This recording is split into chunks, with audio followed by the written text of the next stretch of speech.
প্রথমত আমাদের গতবারের জুলাই পদযাত্রা আমাদের তিনটি বিষয় ছিল: বিচার, সংস্কার এবং নতুন সংবিধান।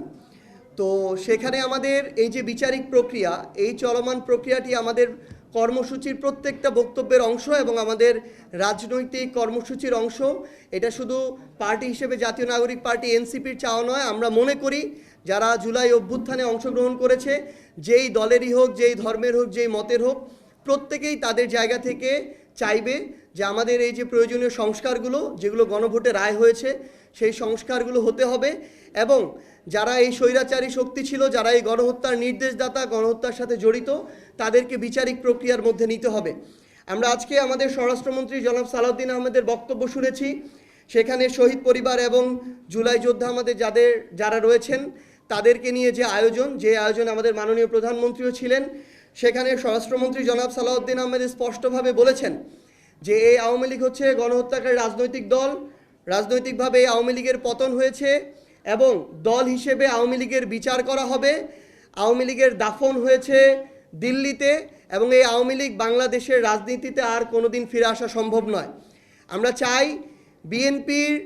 মুখপাত্র হিসেবে জনাব সালাউদ্দিন আহমেদ যেই বক্তব্য দিয়েছেন,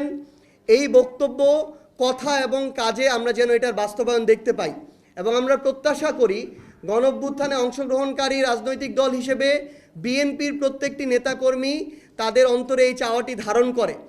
অল্প কিছু আমরা সোশ্যাল মিডিয়ার বিভিন্ন মাধ্যমে আমরা দেখতে পাচ্ছি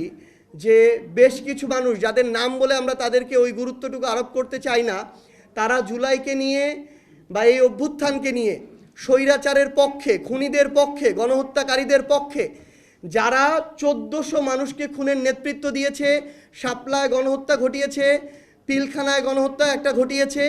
এই মানুষদের পক্ষে যারা এখনও সাফাই গায়, এটা আমাদের আসলে সামগ্রিক,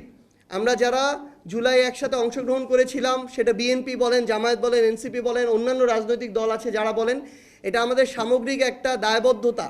যে আমরা ওই সকল গোপন এবং প্রকাশ্য এই খুনিদের দোসর এবং তাদের সহযোগীদের এখন পর্যন্ত বিচার নিশ্চিত করতে পারিনি।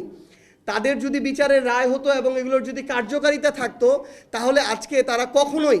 গর্ত থেকে মাঝে মাঝে উকি দিয়ে এই কথাগুলো বলার সাহস পেত না। ঠিক যেমনিভাবে আমরা মনে করি যে আমাদের ভাই শহীদ শরীফ ওসমান হাদি, তাকে দিনে দুপুরে প্রকাশ্যে হত্যা করা হলো, সব কিছুর ফুটেজ আছে, তার হত্যাকারীদেরকে ভারতে গ্রেফতার করা হলো, মাসের পর মাস চলে যাচ্ছে, তাদেরকে ফিরিয়ে এনে যখন বাংলাদেশে, যেটা শুধু বাংলাদেশ না, পুরো বিশ্বে একটা সাড়া ফেলে দিয়েছিল, পুরো বিশ্ব বিবেককে নাড়িয়ে তুলেছিল, সেই আসামিদেরকে যখন এনে বিচার নিশ্চিত করা যাচ্ছে না, তখন আসলে ওই গণহত্যাকারীর সহযোগীরা কিংবা গণহত্যার দোষরা এভাবে সাহস পাবে, আস্ফালন শুরু করবে। তো এই জন্য বিএনপিকে সরকার হিসেবে এই দায়িত্ব নিতে হবে যেন অতি দ্রুত আমাদের আন্তর্জাতিক অপরাধ ট্রাইব্যুনালের মাধ্যমে, আমাদের বিচার বিভাগের মাধ্যমে এই বিচারিক প্রক্রিয়াগুলো শেষ হয় এবং রায়ের পরে যেন অতি দ্রুত এগুলো কার্যকারিতা হয়।